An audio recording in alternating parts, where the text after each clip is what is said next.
আসসালামু আলাইকুম IT net hosting এর পক্ষ থেকে সবাইকে স্বাগত জানাচ্ছি JetBackup 5 ভিডিও সিরিজ টিউটোরিয়ালে। আজকের বিষয় JetBackup 5 ব্যবহার করে cpanel থেকে কিভাবে নির্দিষ্ট কোনো ওয়েবসাইটের ব্যাকআপ রিস্টোর করতে হয়। তো ধরেন আপনি এরকম কোনো একটি প্যাকেজ ব্যবহার করছেন যেখানে আপনার মাল্টিপল সাইট বা একাধিক ওয়েবসাইট হোস্ট করা যায়। তো এখন আপনার যে কোনো একটি ওয়েবসাইটের ব্যাকআপ রিস্টোর করা দরকার হচ্ছে, সেটা হতে পারে কোনো অ্যাডন ডোমেন কিংবা সাবডোমেন ইত্যাদি।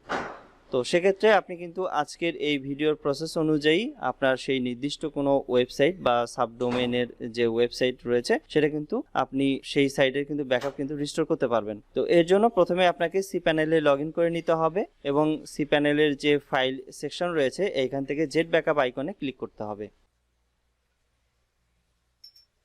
এরপর JetBackup 5 ড্যাশবোর্ড থেকে হোম ডাইরেক্টরি এই অপশনটিতে ক্লিক করতে হবে। তবে আপনি যদি চান যে এখানে রিস্টোর অ্যান্ড ডাউনলোড এই অপশনে ক্লিক করার পর হোম ডাইরেক্টরি সিলেক্ট করবেন, সেটাও কিন্তু করতে পারবেন। এরপর আপনি চাইলে পেজ সাইজ বাড়িয়ে নিতে পারেন। এখানে ডাউন অ্যারো বাটনে ক্লিক করে এখানে 100 করে দিন বা 50 করে দিন। তো এখানে অনেকগুলো অপশন দেখতে পাবেন। তো অপশনগুলোর মধ্যে থেকে ক্রিয়েটেড যে কলাম রয়েছে এখান থেকে আপনি দেখতে পাবেন যে কত তারিখের ব্যাকআপগুলো আপনি দেখতে পাবেন বা রিস্টোর করতে পারবেন। তো এখানে কিন্তু ডেইলি, এরপর মান্থলি এবং উইকলি সকল ব্যাকআপের লিস্ট কিন্তু আপনি দেখতে পাবেন। কত তারিখের ব্যাকআপ আপনি রিস্টোর করতে চাচ্ছেন সেটা কিন্তু আগে আপনাকে সিলেক্ট করে নিতে হবে। তো ধরা যাক আপনি 1 জুলাই এই তারিখের ব্যাকআপ রিস্টোর করতে চাচ্ছেন, তাহলে এই ব্যাকআপ লিস্টে এসে মাউসের ডান বাটন ক্লিক করবেন, তাহলে এটি সিলেক্ট হয়ে যাবে। এরপর চেঞ্জ ফাইলস সেকশন এই বাটনে ক্লিক করবেন। এই বাটনে ক্লিক করে আপনি কোন ওয়েবসাইটের ব্যাকআপ রিস্টোর করতে চাচ্ছেন সেটা সিলেক্ট করে নিতে হবে। তো যদি সেটা সাবডোমেন হয় তাহলে সেই সাবডোমেন আপনি সিলেক্ট করবেন, আর যদি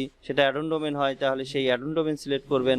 এরপর যদি আপনি আপনার cpanel-এর যে প্রাইমারি ডোমেন রয়েছে সেটার যদি ব্যাকআপ রিস্টোর করতে চান তাহলে public_html এটি সিলেক্ট করবেন। তবে আপনি কিন্তু একাধিক ফাইলও কিন্তু এখান থেকে সিলেক্ট করে নিতে পারেন, অর্থাৎ একাধিক ওয়েবসাইটও কিন্তু সিলেক্টেড করে নিতে পারবেন।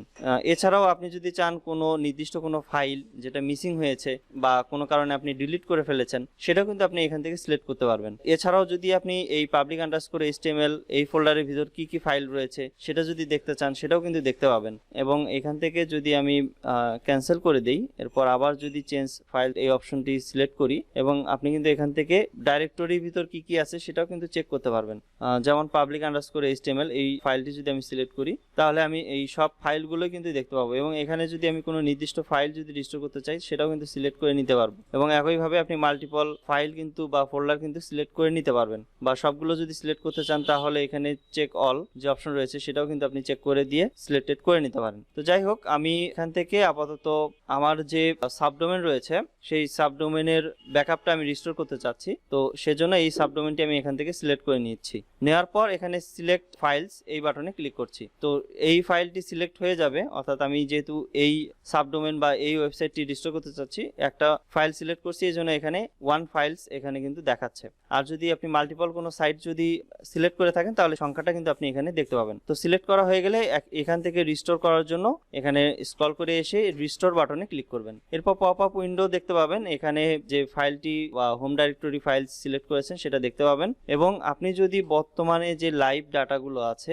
সেই ডাটাগুলোর সাথে এই পূর্বের যে ডাটা, অর্থাৎ যে দিনের ব্যাকআপ আপনি রিস্টোর করতে চাচ্ছেন সেটা যদি মার্জ করতে চান তাহলে এই অপশনে চেক মার্ক বক্সে চেক করে দিতে পারেন। তো এটা যদিও করার দরকার হয় না, কারণ বর্তমানে তো আপনি রিস্টোরটা করছেন কোনো একটি ইররের কারণে বা কোনো একটি সমস্যার কারণে। তো যদি সেই আগের ডাটা এবং বর্তমান ডাটা যদি মার্জ হয়ে যায় তাহলে সেই ইরর ফাইলটা কিন্তু থেকে যাওয়ার সম্ভাবনাটা থাকেই। তো এটা আপনি ইগনোর করতে পারেন। এরপর রিস্টোর সিলেক্টেড আইটেমস এই বাটনে ক্লিক করবেন। তো একটি সাকসেস মেসেজ দেখতে পাবেন এবং এই ধরনের একটি ইরর যদি দেখতে পান তাহলে এটা আপনি ইগনোর করতে পারেন এবং পেজটি যদি আপনি রিলোড দেন এবং এখানে যে কিউই অপশন আছে এই কিউই অপশনে আসবেন এবং এখান থেকে দেখতে পাবেন যে আসলে আপনার যে ফাইলটি আপনি সিলেক্ট করেছেন বা যে ওয়েবসাইটটি সিলেক্ট করে রিস্টোর করেছেন সেটা কমপ্লিট দেখাচ্ছে, অর্থাৎ কমপ্লিট স্ট্যাটাস দেখে কিন্তু আপনি দেখে নিতে পারবেন যে আসলে আপনার রিস্টোর প্রসেসটা সম্পন্ন হয়েছে কিনা। এবং আমি যদি আরেকটি সাবডোমেন যদি আমি রিস্টোর করতে চাই তাহলে হোম ডাইরেক্টরি সিলেক্ট করলাম এবং 2 জুলাই চেঞ্জ ফাইল সেকশন, এরপর আমি এই সাবডোমেনটি সিলেক্ট করছি, এরপর সিলেক্ট ফাইলস, এরপর রিস্টোর, এরপর select restore items, successful message. তো এখন কিন্তু কোনো আমি ইরর দেখতে পেলাম না। তো আসলে ওই ধরনের ইরর আপনি ইগনোর করতে পারেন। তো এই ইররটা যে সবসময় আসবে এরকম না। তো এই প্রসেস অনুযায়ী আপনার নির্দিষ্ট কোনো ওয়েবসাইটের ডাটা বা নির্দিষ্ট কোনো ওয়েবসাইটের যে ব্যাকআপ আছে তা খুব সহজেই JetBackup 5 এর মাধ্যমে কিন্তু আপনি রিস্টোর করতে পারেন। তো এই ছিল আজকের মতো ভিডিও। এই ভিডিওর কোনো পার্ট যদি আপনার বুঝতে অসুবিধা হয় সেক্ষেত্রে এই ভিডিওর কমেন্ট সেকশনে অবশ্যই জানাবেন। এতক্ষণ আমাদের এই ভিডিওটি দেখার জন্য আপনাকে অসংখ্য ধন্যবাদ। আপনার দিনটি শুভ হোক। আসসালামু আলাইকুম।